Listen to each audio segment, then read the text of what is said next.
Hello Zero Books readers.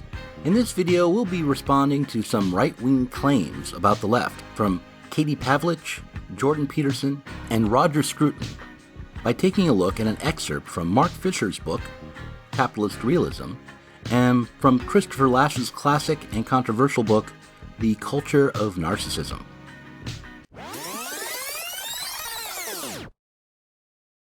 Let's start with Kate Pavlich. So they believed that men acted as male supremacists to women, and that in order to change society, a breakdown in the traditional family structure was necessary. The modern male-run nuclear family, when we tear away the veil of sentimentality, is the basic unit of capitalist society. Capitalists in the modern family matured together historically, feeding off of each other's development. So you can see that they understood what capitalism was about and exactly the way that they needed to change it to implement their own progressive socialist policies. So Pavlich is quoting from the tract Prairie Fire, The Politics of Revolutionary Anti-Imperialism, a document that came out of the Weather Underground, a splinter group from SDS. The Weather Underground substituted rage and frustration for thought, and has been condemned by most major thinkers on the left. For instance, Noam Chomsky characterized the Weather Underground and its members as delusional. The Weather Underground held with what I'll call a conspiracy theory approach to leftism. That is, they claim that imperialists control the means by which the necessities get produced and distributed. Now, it's important to point out that this idea isn't Marxist. For example, Marx did not think that imperialists set up the terms for capitalist production, but rather that the system of capitalism aims at creating a surplus by exploiting labor power, and that determines how the means of production are utilized. The economy is not primarily a political project. It has its own logic and operates quite apart from the will of imperialists or even capitalists. The Prairie Fire document doesn't offer a systemic critique, and one doesn't have to be a Marxist in order to move beyond it. So one way we could move towards explanation rather than assertion is to stop thinking about conspiracies, stop thinking about who the bad guys are, and instead think about cultures and their sociological and attendant psychological effects. Mark Fisher, for example, who was one of the co-founders of Zero Books back in 2009, and who left Zero Books to help start a new imprint called Repeater back in 2014, right before I started here, developed the idea of capitalist realism to explain both social ills within capitalist society and to explain why this society continues on as it does.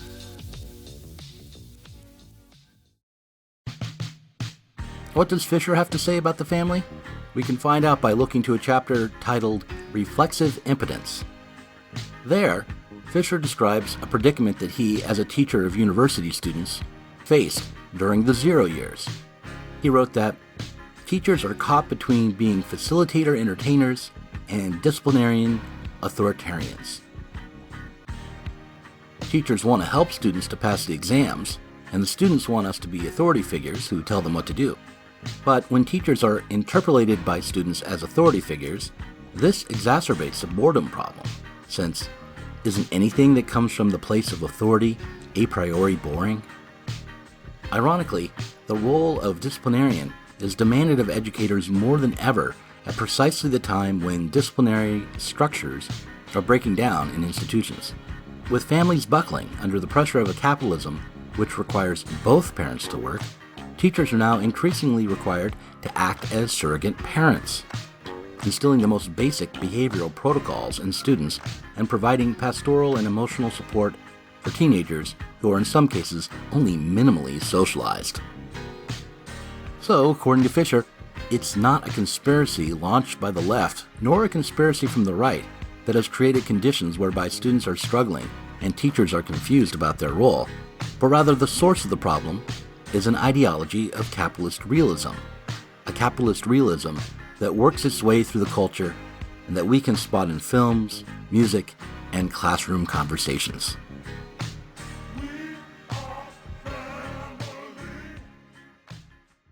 Now, the Marxist idea is predicated on the fundamental assumption that, I would say, that individualistic Western capitalist culture is corrupt beyond redemption, and that it's fundamentally erected to do nothing but benefit those who happen to have the maximum power. And so then you get the racial issue like white privilege, and you get the patriarchy idea, that it's white men in particular who've created this only for themselves, and that all of the processes that are used to support this system, including logic and rationality and dialogue, all of those things are only offshoots of the desire for that small group of power-mad creatures to maintain their dominance over the rest of the world. And the only reason that there's any wealth associated with that is because the wealth was generated as a consequence of oppression. Now, the thing is that that story is partially true in that every society that human beings have ever created has a tyrannical aspect, and every society has a corrupt aspect. But what the Marxists make a variety of conceptual errors in their critique, I think. And the first is that instead of comparing Western culture to every other culture that ever existed, which is the proper comparison, they compare it to some hypothetical utopia that would be brought about if any given postmodern neo-Marxist happened to acquire the reins of power like Stalin did. Another social critic with at least some left credentials will be Chistopher Lasch, and we'll turn to him in order to answer Peterson. More broadly, politically, I'd say the biggest influence would be somebody like Chistopher Lasch. I think I would be probably closest to him politically. Chistopher Lasch traced out the history of the imposition of state authority from roughly the start of the 20th century to what was then the present. And he, like Fisher, mourned the deconstruction of the traditional family as he traced out the various ideologies that symptomatically arose as traditional forms of authority, like the family, collapsed. Deleuze's 1990 essay Postscript on the Societies of Control is concerned with the transition from Michel Foucault's disciplinary societies to what Deleuze calls societies of control. Social organization today has now ceased to be disciplinary. So much so that all the closed set spaces associated with disciplinary societies are in crisis. The family is in crisis, the health service is in crisis, the factory system is in crisis. The family is in crisis, the family is in crisis, the family is in crisis. Chistopher Lasch wrote, "In a society without authority, the lower orders internalize a grandiose idea of the opportunities open to all, together with an inflated opinion of their own capacities. If the lowly man resents those more highly placed, it is only because he suspects them of grandly violating the regulations of the game, as he would like to do himself if he dared. It never occurs to him to insist on a new set of rules."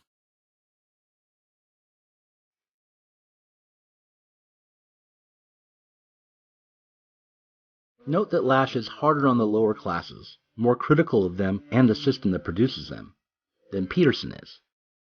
Peterson blames a conspiracy unleashed by Marxists for perpetuating unrealistic expectations and unfair comparisons, while Lasch blames unwarranted self-regard, along with the lowering of expectations, for bringing on resentment.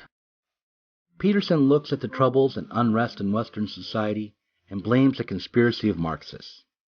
Lasch attempts to work out how the development of Western society itself sets up certain dysfunctions.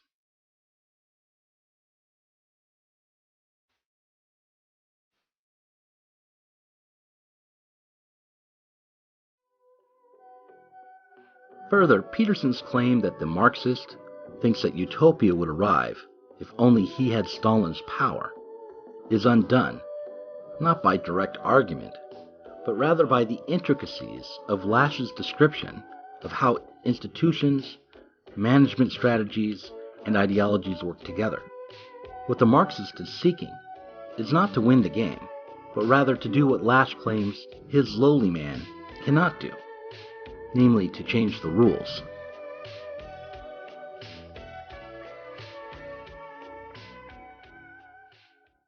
I talk about the Utopian Fallacy, which we're all familiar with, the fallacy of appointing a goal for society as a whole and making sure that goal is one that could never actually be realized.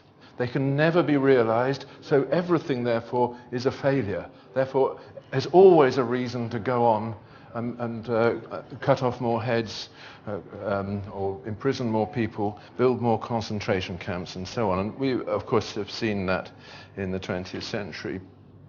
I also talk about the planning fallacy, the fallacy of thinking that if we have a collective problem, the answer to it must be a plan. We must have a goal and means to achieve that goal, and we regiment the whole of the community around that plan. Human collective activity does not proceed according to a plan.